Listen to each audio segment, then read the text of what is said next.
Well, right about now, I think we could all use a good comedy. So let's talk to the director of Babysplitters.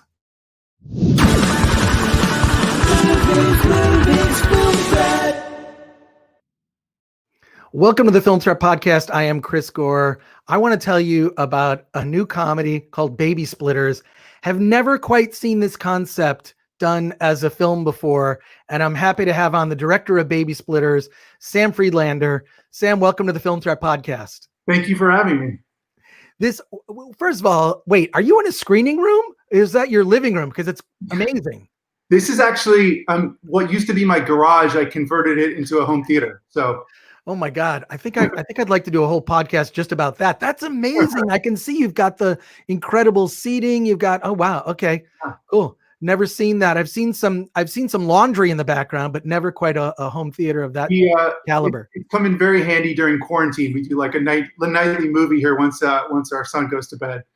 So. Oh my God. I think I'd be doing that every night. But Babysplitters, where did this come from? It's a super fun concept about two couples that are concerned about what the responsibilities of being a parent might entail. So they decide to have a baby that they will split their time with. I kind of feel like I kind of feel like this is ripped from the headlines, because as crazy as the news is, or it seems to just one up itself, this sounds like something that could actually happen. Yeah, when I wrote this, it was from a lot of personal stuff. It was conversations and arguments I had with my wife, and thoughts that were racing around in my head as I was trying to make the decision, because it was something that was very prominent in our life about, are we going to have kids? When are we going to have kids? What's the timing of it? And I think during that period, I just sort of had this thought pop in my head of like, what if you could like have the best of both worlds, and you could sort of keep your old life and, not give up all the things that you're worried about giving up, but you could also have this experience, which everyone says is so amazing, but you can't really have it unless you have it. So I thought of this idea of, what if two couples split the responsibility of having a baby? And kind of like you said in your intro, when I thought, someone surely tried this concept. And, I did a lot of research, and I couldn't, there's movies that have elements of it, but I couldn't find this execution of it. And I was so excited. I just dove in writing and founded it out. Well, what I love about it is whenever you think, oh, well, this is the part where the movie's kind of pull back or whatever, at every level, this movie goes there. And I love that. I mean, to me, one of the best moments is, I don't want to give it away. It's a sex scene. Right. It is a sex scene, unlike any sex scene you've ever seen in a movie. And I really think it's the comedic chops of your cast. It's two couples. How did you put together that amazing cast? They make the whole movie to me. Yeah, they were amazing. Danny, I had worked with once before, and when he read the script, he really responded to it. I think when we talked, he said, he's like, I see an old version of myself in this, because he had kids already. But he said, when I was reading your writing and the fears, he's like, these are things that I had felt. And so I could really relate to Jeff before his transformation. So Danny came on. And then Eddie, who's the bald guy, meathead, he was an actor I've worked with before, and he just has a really unique kind of delivery and character, where he's able to sort of be this guy that you expect is going to say everything one way, and he says it a totally different way. He really has a great range. And then Emily and Mayada, who are the two females, they came to me just through casting, watching reels, and both of them, I saw their reels, and it was sort of instantaneous when I saw both of them. I knew that was right for those characters. But then when they all came together, that's when you find out how it's going to be. And they had such chemistry. And by the end of the shoot, they were really a group of 4 friends. And so I think that shows on screen, because, if they didn't really like each other, you wouldn't feel that. And I think you really feel them bonding. Yeah, it definitely is a crowd pleaser. I watched the movie by myself, but I really wish I'd seen this in a theater with a packed crowd. Maybe one day we'll get to do that. We'll get to see movies in a theater, in a movie theater. Hopefully that happens sometime this year. I am hoping that movie theaters come back. But that chemistry between all of the couples, they seem to they just seem to, I mean, between both a couple, they just seem to really work. And Danny, I'm gonna mispronounce this. Is it Danny Pudi, right? Or Danny? Yeah. But oh wait, I pronounced it right. Yeah. Wow. I probably had 2 ways to go and I just got lucky, but I have loved him in everything. He really has. He grounds the movie to me. I mean, he is the lead, but he's also in a show that's on Apple TV Plus, the Mythic Quest show. Yeah. He's so good in that because he's such a complete asshole in that show. He's not like that in this. He's very different from that character. He plays the marketing director at this company on Mythic Quest. But if you like that show, Mythic Quest, you're going to love Danny in this. It's very different, but so much fun. Did they improv and do a bunch of different things? There were a couple of scenes where I could see that there might've been some improv at play, and just tell me about that. Yeah, so, we were an independent film. We didn't have a really loose schedule. And I think a lot of times in a comedy, if you have a loose schedule, you can afford to spend a lot of time improving. So we didn't have as much time as I think we would have liked, but we definitely did some improv. A lot of times it was kind of coming into a scene or going out of a scene. And if they did stuff in the middle, usually sometimes it made it, but a lot of times it was the coming into the scene and going out that we used the improv stuff with the editor. But we couldn't go too long. The one scene, the end of the sex scene, there was a lot of improv. The sex scene that you mentioned, in the script, it literally got to a certain point, and I just kind of wrote, "We'll figure the rest out on set." And so we built a block of time to shoot that scene where we could really play before we did it. Well, I will say this, that scene, the sex scene that we're talking about, I think really pays off because it keeps, one, it goes there. It's unafraid to go there. And number two, it just keeps upping the ante. So I'm pretty sure that audiences that have seen it, they talk about that scene.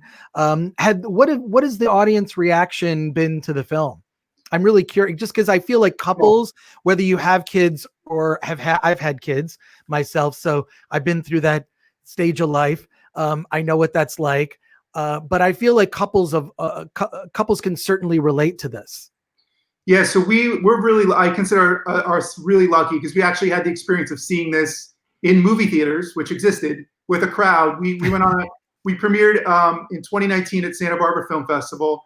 We had an amazing time there. We had 4 sold out screenings, and it was the first time we had seen the movie with a real crowd. And I was amazed at the response we got because I knew that people that were kind of going through this decision would relate to it.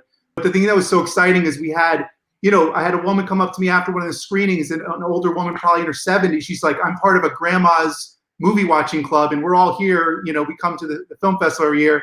And she said, "We love this. And I love that, you could do the sex scene, but it wasn't raunchy, and we just loved the themes, and we could relate to this because we see our children and our grandchildren going through this." So we had a really positive reaction kind of across the age group and across both men and women. So, and we went on to 15 film festivals. We missed our last 2 because of coronavirus, but I'm so thankful that we got to see it with a crowd and really kind of experience the energy. But we had a really good positive experience. Yeah. Well, I'm really excited to hear that grandmothers liked it because while yes, I think the way that you play the sex scene is perfectly right. It's maybe explicit in terms of language but it's not exploitative at all. I think there's a time and a place for nudity in movies for sure. But story wise, it wouldn't even make sense here. I don't want to give too much away, but right. It was easy to sell to the actors because it was like, well, you wouldn't want to necessarily be naked. So it worked out well. Yes.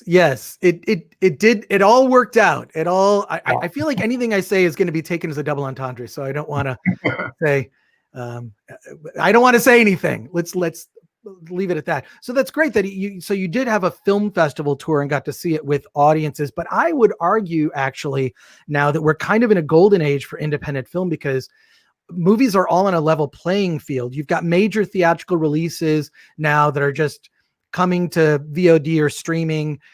And that's kind of the pathway for profitability for a lot of small independent films. Like your movie. So it kind of puts everything on a level playing field. I don't know if Tenet's going to come to streaming, but I think that I really love this idea that like, hey, broaden your horizons, look at what's, you know, new on VOD and in the independent space, and check out some new films. And Babysplitters is one that I would highly recommend. What does the cast think? I'm curious what the cast thinks seeing this movie with an audience. That to me, I'm really curious about, because some of this stuff has got to be a little uncomfortable for them. Yeah, well, the first time that we showed it, you know, Emily, who plays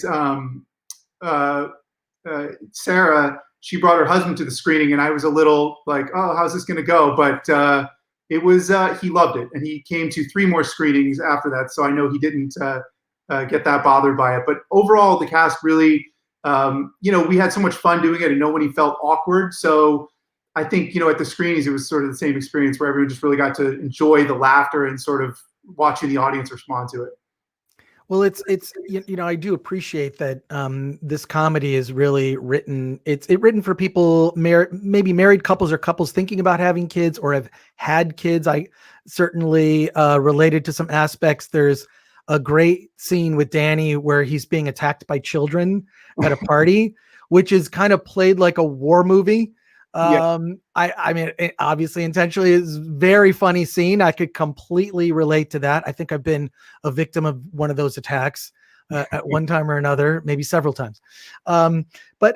So what is, like, now that we're in this space where I talked about there being like a level playing field with independence, is that energizing for what you're doing? Do you feel like, is this kind of, maybe this isn't exactly how you envisioned your film being released, but I would argue that this may be a blessing in disguise for independent filmmakers.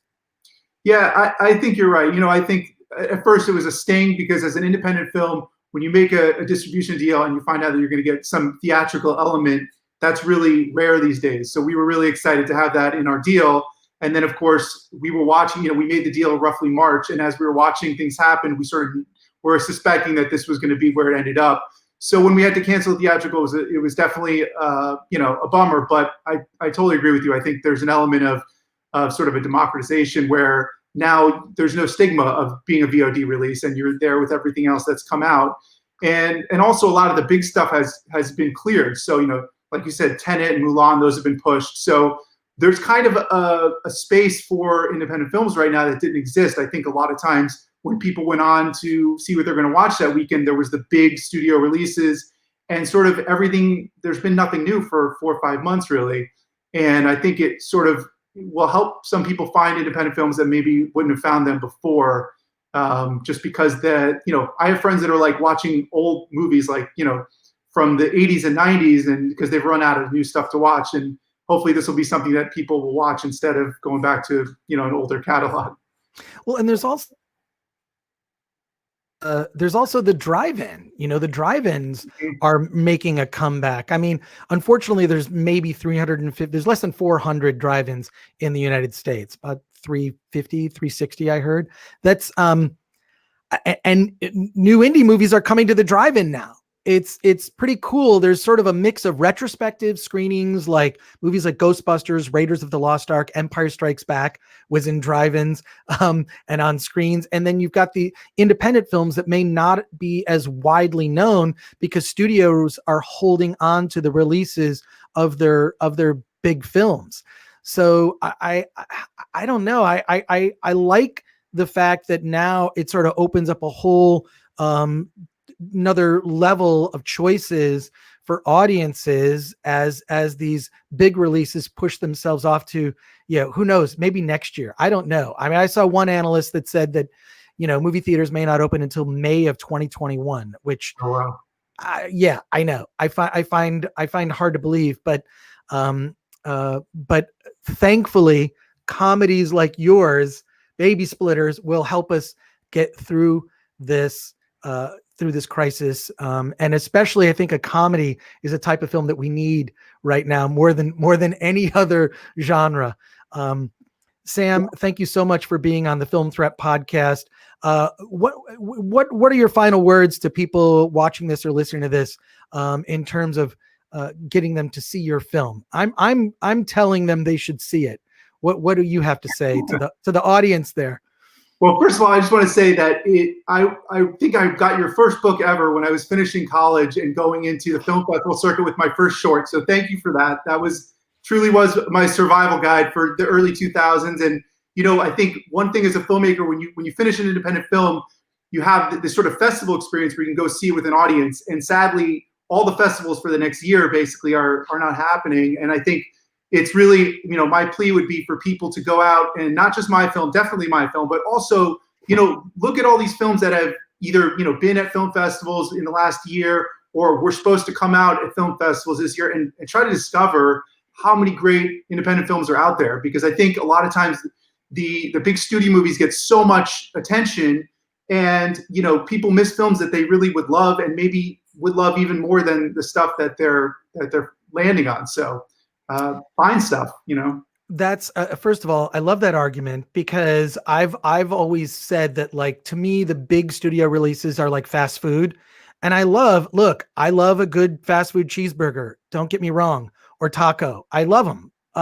But if I lived on that, I would be like Morgan Spurlock in Super Size Me. Not very healthy. So I feel like you've got to have a diversified media diet and not just go for the big releases. You've got to look for the small independent films that are worth seeing. So Sam, I want to thank you for bringing one and bringing some laughs, and thank you for the compliment too. I'm actually, I haven't said anything about this, but I am working on a new edition of that film festival survival guide. So yeah, it'll be out in probably 2 years at this stage, but I have been working on it. The landscape is different, and I think there's a lot of things I want to address in the new edition of the book. So thank you for your kind words on that. I also want to thank our sponsor, Storyblocks. If you're a filmmaker, you want to be sitting where Sam Friedlander is right now and talk to me, you want to make a film, go to storyblocks.com/film threat.